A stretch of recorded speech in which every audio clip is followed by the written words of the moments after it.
Hi, everybody. This is Saad for the Saad Truth. Whenever I'm confused about a important geopolitical issue that's complex and that would appear intractable, my two go-to people that I like to right away explore their positions on the matter because they're enlightened. Number one is Lex Fridman, and number two, it's Greta Thunberg. And I wasn't incorrect in placing a lot of importance on their very enlightened views because I'd like to spend a couple of minutes here discussing their input into the Israel-Palestine conflict that is taking place. So some of you may know that I had previously critiqued Lex Fridman's faux positivity, but I stand corrected because I now see that he really does have actionable, concrete, implementable solutions to this problem. Because you see, Lex Fridman, now I realize, unlike the rest of us who kind of operate here, he's enlightened. He's at a higher plane. So he could look down upon the Israelis and the Palestinians. And because he's enlightened, because he's a guru of positivity and love, he can kind of pontificate about these very earthly, mortal beings. So Lex put out a tweet, which he has since deleted. He seems to do that a lot. He puts out a tweet demonstrating how enlightened he is, and then when he gets huge blowback, he then deletes it, which to me is strange because when you believe in something, you never have to worry about even a tsunami of people who may disagree with you because you stand on those principles. You'd never have to delete anything.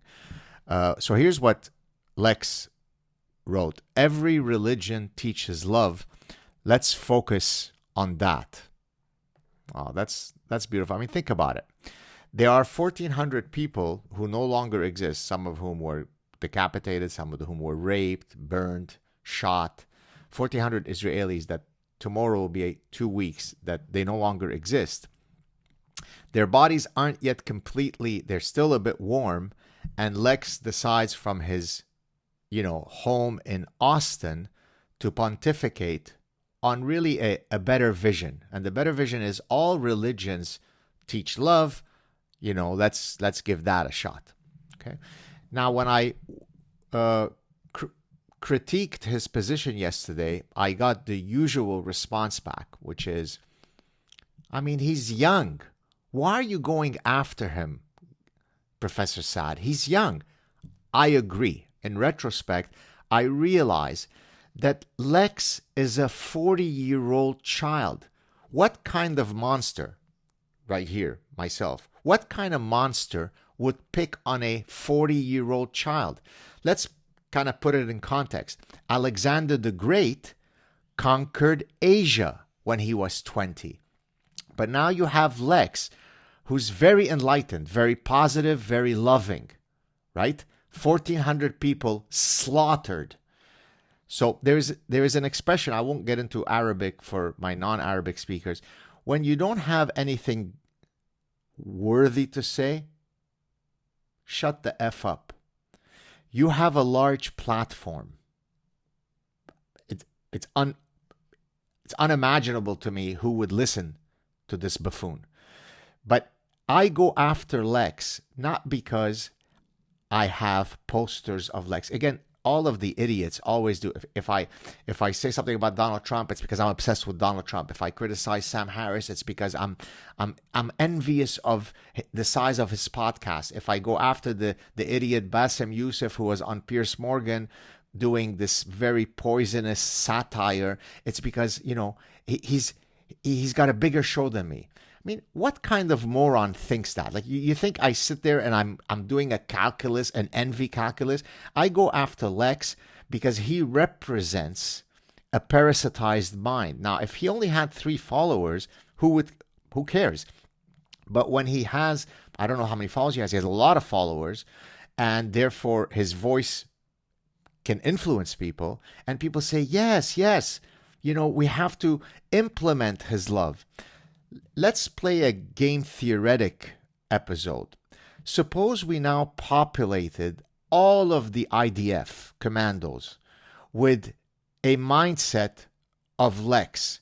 Would that increase Israel's security or decrease it? If it's decrease it, then shut the fuck up, Lex. Because your inane bullshit influences people. So that's number one. That's my views on Lex. By the way, Lex, who only wants to have conversations, he's open, he's willing to speak to some really execrable people, blocked me. You know why he blocked me? Because this Gad tongue, this Gad mind is too much to handle for someone who preaches bullshit. Charlatans are able to pick out who is a danger to their nonsense, and therefore they stay clear. So therefore, Mr. All-Inclusive blocks Gad. I have nothing that would be worthwhile to discuss with this imbecile. But again, it shows you the hypocrisy. Okay, so that's Lex. That's not. Now, why do I seem salty? Because even though I may not know many of the people who have been killed a couple of weeks ago, I come from that world. And it bothers me that hypocrites sitting in their homes in Austin can spew this kind of garbage. If you have any dignity, then shut the F up.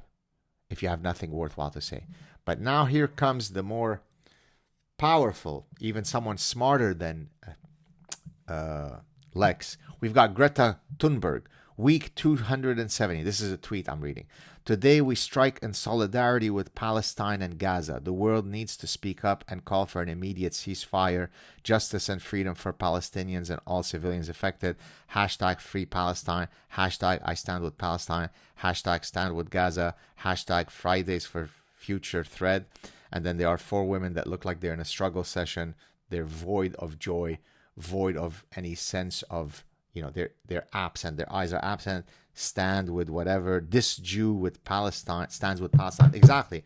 This Jew stands with Palestine is exactly like Queers for Palestine, is exactly like chickens for Kentucky Fried Chicken. Or as I said yesterday, I said ducks for foie gras, and someone corrected me, geese for foie gras. So those are all exactly equivalent groups. Because if you're queer, you definitely want to be siding on the Palestinian side if your key identity is to be queer. They have this really liberating conversion program that's gravity-based, so you can look into that. It's a very, very innovative program.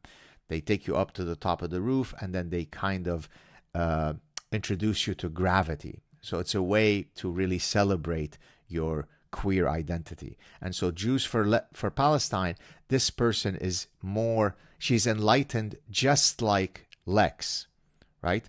She's enlightened. She doesn't get bogged down with, survival concerns and, they want to kill us. And, it's an existential threat on the Jewish people. She's higher, she's elevated. So she's Jews for Palestine, right? So I went after Greta and I said, hey, Greta, you're someone who's super into saving Mother Earth. I have found the cleanest, most renewable source of energy that fuels certainly the entire Middle East, if not regrettably much of the West right now. It's Jew hatred. Jew hatred fuels the trucks, it fuels the society, it fuels the shows that are on TV. If you get diabetes, it's the Jew who did it. If your wife cheats on you, it's the Jew who did it. If it's sunny outside, it's the Jew who did it. If it's cold outside, it's the Jew who did it. And so she can use this very noble Jew hatred as the ultimate source of renewable energy. Guess what? She deleted that tweet. Again, why would this noble eco-warrior, who truly is so enlightened, why would she not stand by her principle? Hashtag Jews for Palestine. Why would she not stand for it? Why would she be open to, I better delete this. It's not a good one. So the reason why I go after Lex and after Greta, they're completely inconsequential. You see these glasses that I wear? These glasses of mine are substantially smarter than Lex and Greta combined. So I don't go after them because I have a personal animus to them. They are vile. That's absolutely the case. But they're but it's because their stupidity influences people, right? The 17-year-old person who's navigating through these says, oh, but Greta, she's lovely and she wants to save the earth. So yes, free Palestine. And then people listen to Lex and say, it's so heartwarming how he's so much into love. He loves the idea of love. He's in love with people who love to love.